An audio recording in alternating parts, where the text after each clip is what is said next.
जहां एक तरफ एक फोन कॉल सुनने के बाद रोहन तुरंत ही रेस्टोरेंट से बाहर जा चुका था, वहीं शार्वी भी बिना कुछ खाए पिए ही वहां से निकल चुकी थी। रोहन सीधा वहां से निकलकर अपने ऑफिस पहुंचा और जैसे ही वो अपनी केबिन में गया, सामने की तरफ देखकर उसकी आंखों में गुस्सा उतर आया और वो गुस्से से चिल्लाते हुए बोला, हाउ डेयर यू! तुम वहां क्या कर रही हो? किसने कहा था तुम्हें यहां आने के लिए? रोहन की आवाज सुनकर शिल्पा, जो अपनी आंखें बंद किए उसकी स्पिन चेयर पर बैठकर गोल गोल घूम रही थी, उसने तुरंत ही चेयर को स्पिन करना बंद किया और चेयर से खड़े होते हुए बोली, ओह, तुम आ गए। मैं कब से तुम्हारा वेट कर रही थी। वैसे तुम्हारी ये चेयर काफी कंफर्टेबल है, मुझे बड़ा मजा आया इस पर बैठकर। उसकी बात सुनकर रोहन गुस्से से दांत पीसते हुए बोला, तुम यहां क्या कर रही हो? मैंने मना किया था ना तुम्हें यहां आने से। ये सुनकर शिल्पा मुस्कुराते हुए उसके पास आते हुए बोली, ओह, काम डाउन रोहन, इतना गुस्सा तुम्हारी सेहत के लिए अच्छा नहीं। फिर वो उसका हाथ पकड़कर सोफे की तरफ ले जाते हुए बोली, हम आराम से बैठकर बात करते हैं। वो क्या है ना, कल रात के बाद ही मैं तुम्हें काफी मिस कर रही थी, इसलिए तुमसे मिलने चली आई। क्या तुमने मुझे मिस नहीं किया? तभी रोहन उसका हाथ झटकते हुए बोला, बंद करो अपनी बकवास।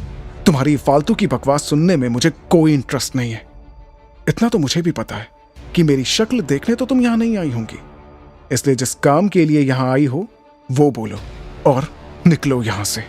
यह सुनकर शिल्पा अपनी इंडेक्स फिंगर अपने चेहरे पर रखते हुए बोली, ओफ, तुम्हारी यही बात तो मुझे सबसे ज्यादा पसंद है रोहन, कि तुम सीधा काम की बात करते हो। तुम्हारी बकवास खत्म हो गई हो तो क्या तुम सीधे सीधे बताओगी कि क्या चाहिए तुम्हें? रोहन शिल्पा को खुद से दूर करते हुए बोला। शिल्पा अपने दोनों हाथों को फोल्ड करते हुए बड़े ही आराम से बोली, 50 लाख, मुझे 50 लाख रुपए चाहिए। What? 50 lakh? Are you mad? तुम्हें पता भी है 50 लाख कोई छोटी रकम नहीं है जो तुम मुझसे ऐसे ही मांग रही हो। तुम इतने पैसों का क्या करोगी? रोहन ने शॉक्ड होते हुए कहा। शिल्पा आराम से चेयर पर बैठते हुए बोली, जानती हूँ 50 लाख कोई छोटी रकम नहीं है, पर तुम्हारे लिए कोई बड़ी बात भी नहीं है। आखिर इतनी बड़ी कंपनी के मालिक हो तुम, और इतने पैसों का मैं क्या करूंगी क्या नहीं, नन ऑफ योर बिजनेस। तुम बस मुझे 50 लाख रुपए दो और मैं अभी के अभी यहाँ से चली जाऊंगी। शिल्पा की बात सुनकर रोहन भी उसके सामने की चेयर पर बैठकर उसे घूरते हुए बोला, और तुम्हें क्या लगता है तुम यहां आकर मुझसे पैसे मांगोगी और मैं दे दूंगा? 50 लाख तो क्या, मैं तुम्हें एक फूटी कौड़ी नहीं दूंगा। रोहन की बात सुनकर शिल्पा अपने चेहरे पर एक एविल मुस्कान लाते हुए बोली, तो फिर ठीक है, मैं ये दे दूंगी, वो भी शार्वी को। ये कहते हुए उसने अपने हैंडबैग से कुछ तस्वीर निकाली और रोहन के सामने टेबल पर रख दी। उन तस्वीरों को देखते ही रोहन के चेहरे का रंग उड़ गया और वो घबराते हुए बोला, ये फोटोज ये तुम्हारे पास कैसे आए? बस तभी जब कल रात तुम मुझे जी भर कर प्यार करने के बाद थक कर मेरी बाहों में सोए थे, बस तभी मैंने ये फोटोज ले लिए थे। तुम एक नंबर की बेशरम लड़की हो, ये पता था मुझे, लेकिन तुम इतनी गिरी हुई हरकत करोगी ये मैंने कभी भी नहीं सोचा था। तुमने मेरे नशे में होने का फायदा उठाया। रोहन गुस्से से शिल्पा को घूरते हुए बोला, अगर मैं गिरी हुई और बेशर्म लड़की हूँ तो तुम भी कुछ कम नहीं हो। वो तुम ही थे जो कल रात मेरे करीब आए थे और मुझे छोड़ने के लिए तैयार नहीं थे। मैं तो बस तुम्हें संभालने वहां आई थी, तो ये तो मुझे कहना चाहिए कि तुमने मेरा फायदा उठाया है। और अगर तुम इतने ही अच्छे और सच्चे हो तो जाकर बता क्यों नहीं देते शार्वी को कि कल की पूरी रात तुमने मेरे साथ गुजारी, मेरी बाहों में। और अगर तुम ऐसा नहीं कर सकते तो मैं ही बता देती हूँ उसे। ये कहते हुए शिल्पा ने वो फोटोज टेबल से उठाए और अपनी जगह से खड़ी हो गई। उसे खड़े होते देख रोहन तुरंत उसके हाथ से फोटोज छीनते हुए बोला, तुम ऐसा कुछ नहीं करोगी, पैसे चाहिए ना तुम्हें? वेट। ये कहकर उसने तुरंत ही एक चेक शिल्पा की तरफ बढ़ाते हुए उसके मुंह पर मारा। ये लो 50 लाख का चेक और दफा हो जाओ यहां से। लेकिन अगर शार्वी को तुमने कल रात के बारे में कुछ भी बताया तो तुम्हें यह बहुत महंगा पड़ेगा, मिस शिल्पा, याद रखना। शिल्पा ने मुस्कुराते हुए नीचे गिरे चेक को उठाया। इस समय उसकी आंखें खुशी से चमक उठी और वो खुश होते हुए बोली, अब जब तुम चाहते हो कल रात के बारे में किसी को कुछ ना पता चले तो ऑफ कोर्स ये बात मैं किसी को नहीं बताऊंगी डार्लिंग। फिर वो रोहन के करीब आकर उसके गाल पर किस करते हुए बोली, वैसे कल की रात मुझे हमेशा याद रहेगी और जानती हूँ भूलोगे तो तुम भी कभी नहीं। ओके, अब मैं चलती हूँ। Bye baby, see you soon. ये कहकर शिल्पा तुरंत ही उसके केबिन से निकल गई।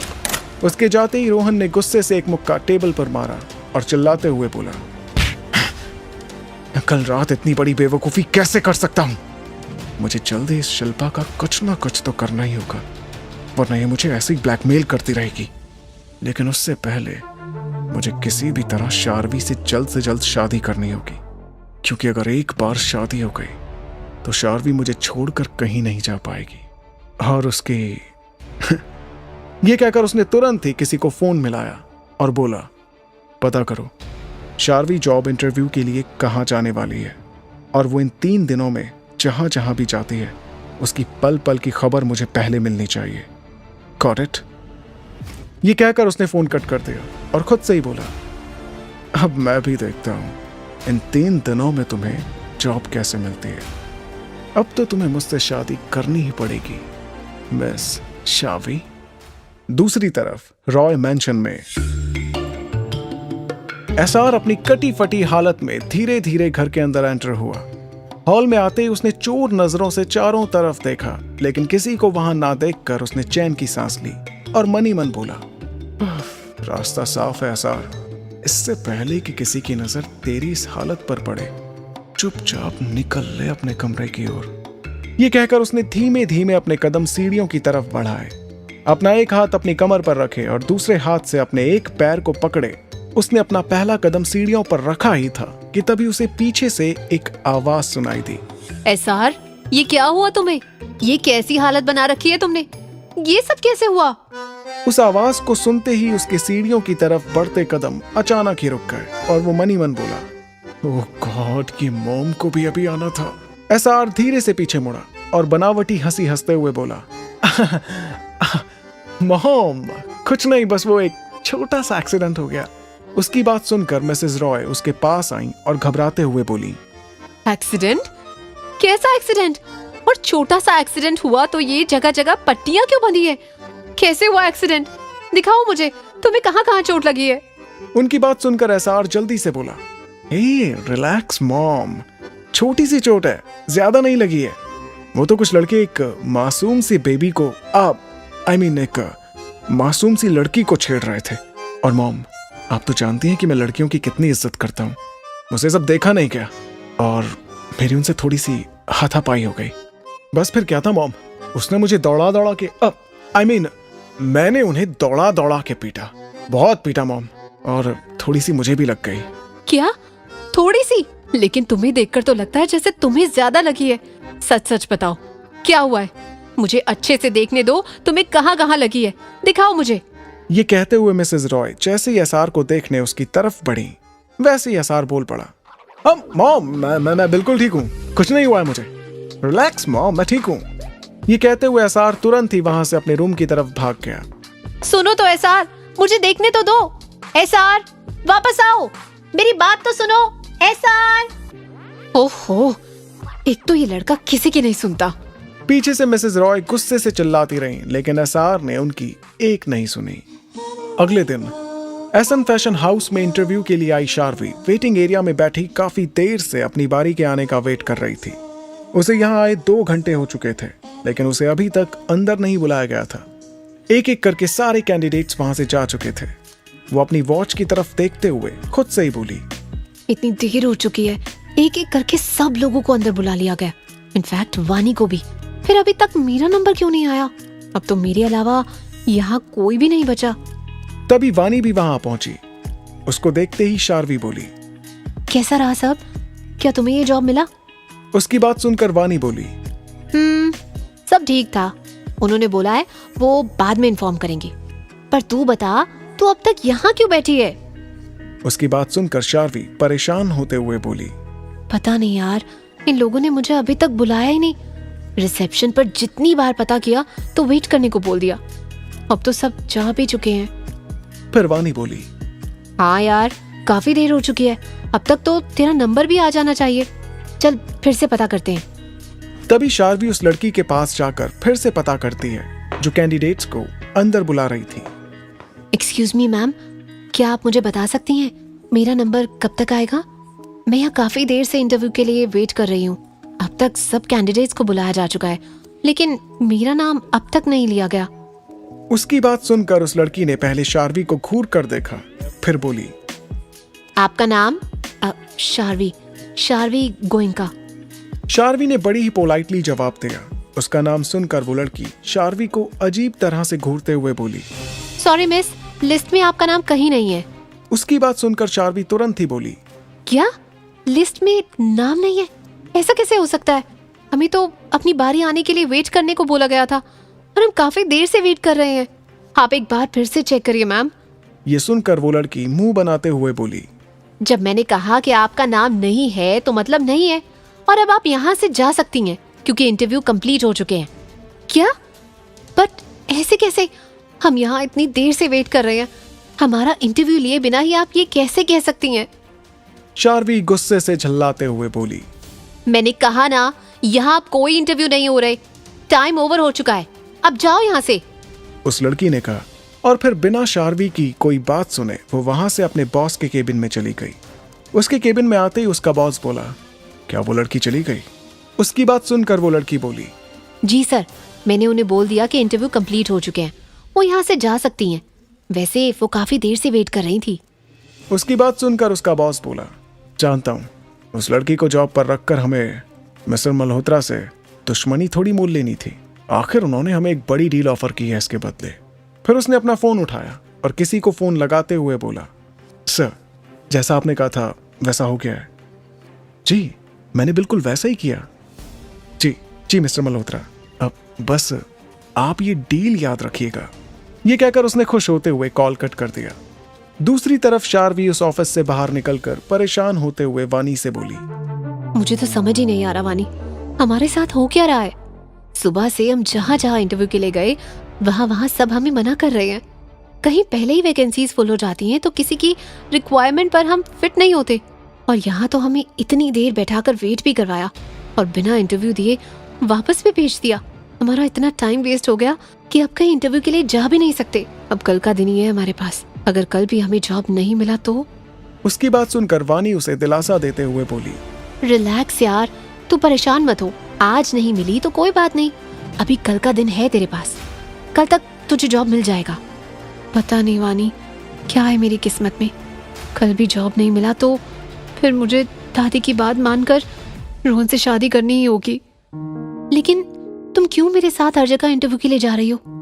तुम तो 2 जगह सिलेक्ट भी हो चुकी हो, तो फिर वहां की ऑफर एक्सेप्ट क्यों नहीं करती? शार्वी ने वानी की तरफ देखते हुए कहा, अब जब साथ में जॉब छोड़ा था तो न्यू जॉब भी तो साथ में ज्वाइन करेंगे ना। और अब तू जॉब का टेंशन लेना छोड़, अभी कल का दिन है हमारे पास, और देखना कल जरूर कहीं ना कहीं जॉब मिल ही जाएगा। लेकिन अभी बहुत तेज भूख लगी है यार, चलना पहले कुछ खाते हैं। ये कहते हुए वानी जबरदस्ती शार्वी का हाथ पकड़कर उसको खींचते हुए वहां से ले गई। दूसरी तरफ एक रूम में जिसमें आहान अपने हाथ में सिगरेट लिए बैठा कुछ सोच रहा था। उसके सामने ही टेबल पर कुछ फोटोग्राफ्स बिखरे पड़े थे और पास में ही उसका पर्सनल असिस्टेंट शोभित खड़ा था, जो शायद आहान के ही कुछ बोलने का वेट कर रहा था। तभी आहान ने उन फोटोज को उठाकर एक नजर देखा और पास ही रखे पेपर शेडर में डाल दिया। ये देखकर शोभित जल्दी से बोला, ये आपने क्या किया बॉस? आप चाहते तो ये फोटोज मिस शार्वी को भेजकर मिस्टर रोहन मल्होत्रा को मिस शार्वी की लाइफ से आसानी से बाहर कर सकते थे।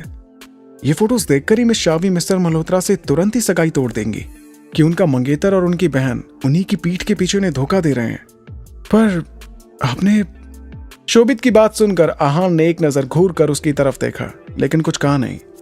शोभित समझ गया कि उसके बॉस के दिमाग में कुछ ना कुछ तो जरूर चल रहा है, क्योंकि उसके बॉस बिना सोचे समझे कुछ नहीं करते। इसलिए उसने भी आगे कुछ नहीं कहा।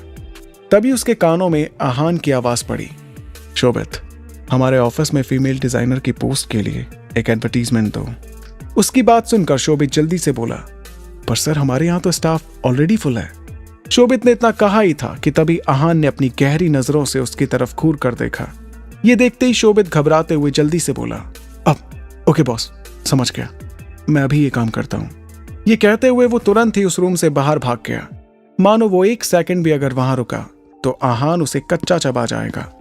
उसके बाहर जाते ही आहान ने अपना फोन निकाला और उसमें शार्वी की फोटो देखते हुए बोला, तेरी जिंदगी से जुड़ा हर फैसला, हर रास्ता अब मुझसे होकर जाएगा। तुम आओगी बनकर हम सफर मेरी जिंदगी में, वो वक्त भी अब जल्द ही आएगा।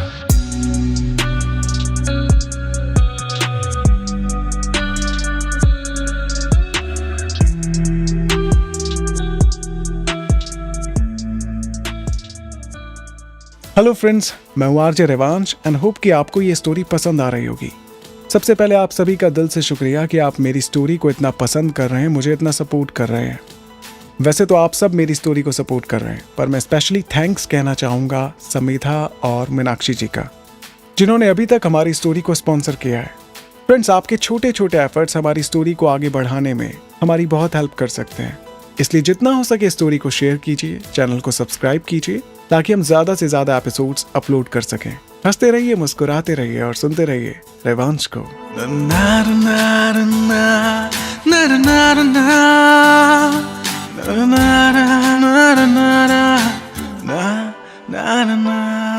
एहसास तेरा हर पल साथ है, अब तू ही जिंदगी है, तू जान है। एहसास तेरा हर पल साथ है, अब तू ही जिंदगी है, तू जान है।